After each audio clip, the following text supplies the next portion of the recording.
Good morning বন্ধুরা, কেমন আছো? নিশ্চয়ই সকলে ভালো আছো। এখন বাজে 10:30। ঘুম থেকে অনেক আগে উঠেছি। বাজার টাজার হয়ে গেছে, মাছ এসছে, রুই মাছ আছে, শিঙি মাছ আছে, মাংস আনতে গেল। আজকে একটি বিশেষ দিন, আজকে আমার বড় মেয়ের জন্মদিন। চলো তাহলে আজকে সারাদিনে কি করি। যতদিন বেঁচে আছে আমি নিজে হাতে ওদের দুই বোনের জন্মদিন করে আসছি আর করে যাব। তা চলো দেখি আজকে সারাদিনে কতটুকু করতে পারি। রান্না শুরু হয়ে গেছে। দেখো আমি এটা করেছি বিউলির ডাল, মানে কলাইয়ের ডাল, যেটা আমার মেয়েদের খুব পছন্দ, ওর বাবাও খুব পছন্দ করত। অবশ্য এতে আমরা মাছের মাথা দিয়ে খাই না, অনেকে মাছের মাথা দিয়ে খায়। আছে টমেটোর চাটনি বসিয়েছি, ভাত হয়ে গেছে, কিছুটা ভাত হয়েছে, এসে যদি সেদ্ধ ভাত খায় আর আমরা খেয়ে নেব। আর হয়েছে চাল কুমড়ো আলু দিয়ে 4 পিস মাছ দিয়ে তরকারি, এটা আমার জন্য আর জামাইয়ের জন্য। আর ভাজা আছে, ভাজা।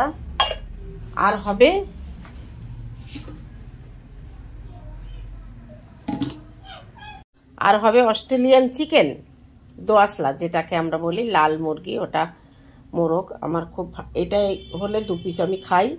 ব্রয়লার কিংবা দেশি আমার অত ভালো লাগে না। চলো তাহলে রান্না কমপ্লিট করে তারপরে আসবো। বড় মেয়ে বাড়ি থেকে বেরিয়েছে। মাছের ঝোলটা হয়ে গেছে, ধনে পাতা দিতে ভুলে গেছি, কি আর করা যাবে।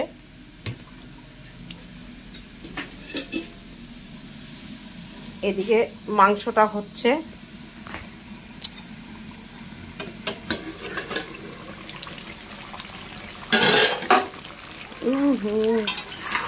ধোয়াই পুরো ক্যামেরাটা ঘোলা ঘোলা। দাঁড়াও ক্যামেরা মুছে আসি।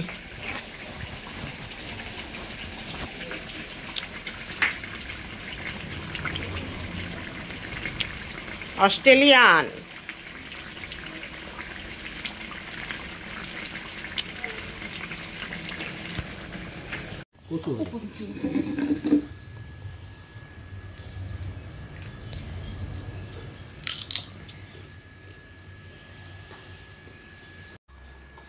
কি করো?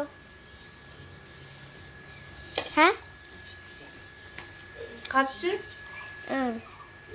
কি আছে? ভাত, মিষ্টি। কত কিছু রান্না করেছে তোর দিদা। এটা কি মা?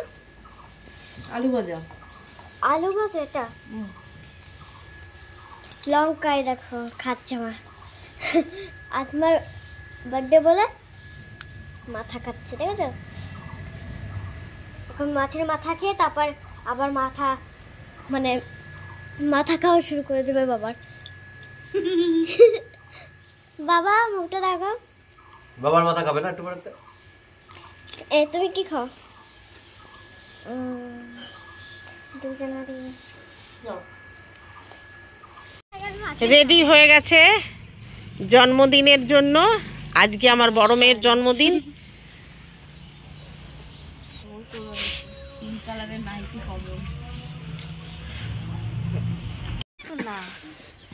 বার্থডে গার্ল দাঁড়িয়ে আছে, ঠিক আছে, সপরিবারে কেক কাটছে। সব আমাদের ছবিগুলো কাচের মাধ্যম থেকে এই ক্যামেরা দেখা যাচ্ছে। আমরা আছি তো, ওই যে ক্যামেরা দেখা যাচ্ছে তো, আমরা আছি। Happy birthday to you, happy birthday to you dear wife. Cake কাটছে অনিশা, অনিশার মেয়ে আছে। কেকটা কিন্তু খুব, তোমার ফিউচার ব্রাইট থাকবে, মানে উজ্জ্বল থাকবে। কেকটাও সুন্দর হয়েছে। ছেলেকে খাইয়ে দিল, মেয়েকে খাওয়াচ্ছে। না জামাইকে দে, না জামাইকে দে, জামাইকে আগে। আমি জামাইয়ের হাতে মেয়ে তুলে দিয়েছি।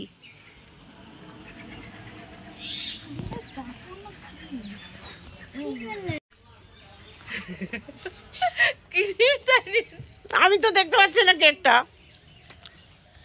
ক্রিমটাই গালে চলে এসছে। কি দাদাই কেমন হয়েছে? ভালো।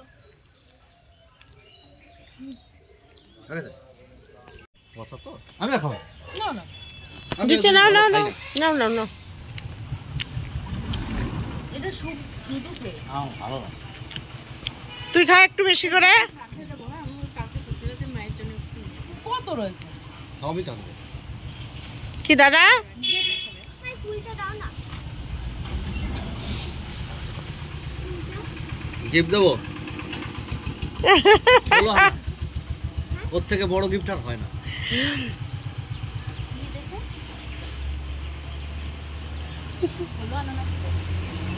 16 আনাটা গেল তো 500 টাকার নোট বের করো।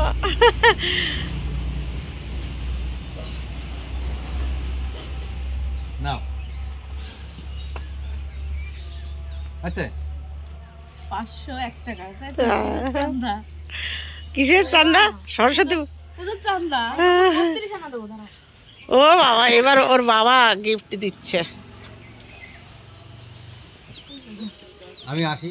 ঢাকা ছিল জলটা, এই মাত্র আমি আলগা হাত ধুতে পারবে। হ্যাঁ, এগুলো ভালো লাগে ওগুলো কি চানাচুর ভাজা? 32 আনা হ্যালো উমা, আমি ভাবছি কটমট করবে। এটা তো পুরো ইয়ে তোমার ক্রিম। কটমট করবে ওই শক্ত ক্রিম। হ্যাঁ নমস্কার করছে, কই দেখা গেল না। আরেকবার করো। ও উল্টো দিকে হয়ে গেছে। দাঁড়া, নমস্কার করছে আমাকে, আশীর্বাদ করি। আমার মাথায় তো চুল কম, তোমার মাথায় যত চুল আছে আর আমার মাথায় যত চুল আছে ততদিন তোমার আয়ু হোক, আর এইভাবে মিলেমিশে সংসার করো। আর জীবন তো তাহলে জলসা হয়ে গেল তো অত দিন দেবো ফুলের গাদা, এই গাছটায় মানে হাজার গোলাপ ফোলে। এই লাল গোলাপটার মাথায় দে, লাল গোলাপটা দেখো। আমার ফুটে ভালো লাল লাল লাল কালারের ড্রেস পরা হয়। আমি তো গোলাপ ফুল দিয়ে পুজো দিচ্ছি।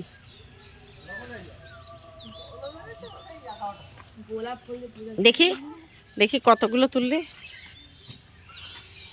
কোথাও কমতি মনে হচ্ছে এতগুলো তুলনা চল চল চল চল চলো।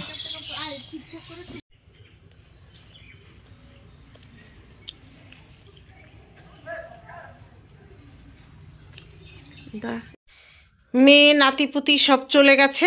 আমি বিছানার চাদর চেঞ্জ করে সমস্ত কিছু গুছিয়ে নিয়ে এখন বসবো, এই ভিডিওটা শেষ করব। আর আমার কন্ট্রোভার্সি চ্যানেলে আজকে আমার মেয়েদের নিয়ে যে ভিডিওটা দিয়েছি সেটা তো আগেই শ্যুট করেছি, আর সারাদিনের যেটা সেটাই চ্যানেলে যাবে আগামীকাল বেলা 3টের সময়। তা চলো,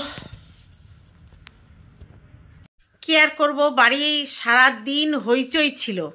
নাতিপুতিগুলো এই চিৎকার চেঁচামেচি, দিদায় হ্যান ত্যান, এই মোবাইল দেখবো, ওর বাবা বকছে, ওর মা চিৎকার করছে, সারাটা দিন বাড়ি গম গম করেছে। আর এখন দেখো বাড়িতে পিন পড়লে আওয়াজ হবে। মেয়ের ঘরে মেয়ে ওর কাজ করছে, আর আমি আমার ঘরে বসে মোবাইল টিপছি। কী আর করবো বলো, কালকে থেকে আবার অফিস থাকলে না সময়টা কোথা দিয়ে কেটে যায়। কষ্ট হয় ঠিকই, কিন্তু সময়টা কেটে যায়। সময় কারোর জন্য বসে থাকে না। কি ভেবেছিলাম আর কি ভোগ করছি, ভেবেছিলাম মেয়েদের বিয়ে দেবো, বিয়ে দেওয়ার পরে বুড়ো বুড়ি বসে বসে গল্প করব, আর না হয় তীর্থ ভ্রমণ করে বেড়াবো।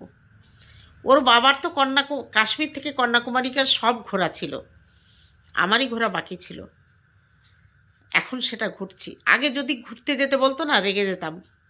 বছরে 2বার আমাদের নিয়ে ঘুরতে বেরোতোই। পুরী দীঘা এটাই বেশি গেছি, ডুয়ার্স ঘুরেছি। খুব মনে পড়ে, বিশেষ করে আজকের দিনটায় মেয়েদের জন্মদিন এলে খুব মনে পড়ে। প্রথম বড় মেয়ের জন্মদিন করেছিল খুব ধুমধাম করে। তখন একটু অভাবই ছিল আমার, তখন এই চাকরিটা আমার ছিল না। ওর বাবার নতুন ব্যবসা, অনেক কষ্ট করে। ওনার একটাই কথা, আমি বড় করে আমার বড় মেয়ের জন্মদিন করব। আমার বাড়িতে আমার আত্মীয় স্বজন সবাই এসেছিল, প্রায় 150 লোক নিমন্ত্রিত হয়েছিল। অনেক উপহার পেয়েছিল, সোনার জিনিস, রূপোর জিনিস, কাঁসার জিনিস, জামা কাপড় সবটাই।